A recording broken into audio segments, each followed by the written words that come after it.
आज सुशीला जी सत्संग के माध्यम से सर्वप्रथम श्री कृष्ण चर्चा की, और श्री कृष्ण चर्चा में भी श्री कृष्ण और सुदामा मिलन की चर्चा की, सुदामा कृष्ण मिलन की।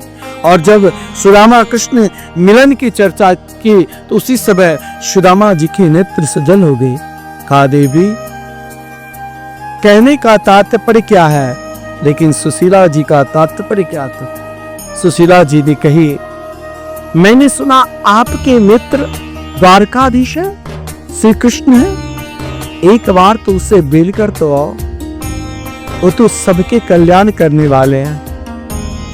एक बार आप उनसे जरूर मिलने के लिए जाओ। सुशीला जी की उद्देश्य यह नहीं थी कि अगर द्वारकाधीश के पास जाए तो द्वारकाधीश सुदामा की दयनीय स्थिति को देखकर सब कुछ प्रदान कर देंगे, ऐसा भी नहीं।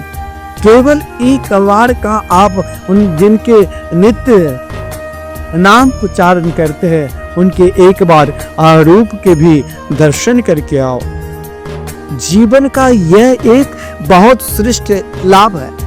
मैंने आपको कहा गृहस्थ आश्रम में पति पत्नी को कैसे रहना चाहिए, यह भाव भगवान द्वारकाधीश ने कहा, लेकिन गृहस्थ आश्रम में यह भी भाव होना चाहिए जो सुदामा जी को जब सुशीला जी ने प्रेरणा दी तो यही कहा, अयम ही परमो लाभो उत्तमस्य लोक दर्शनम।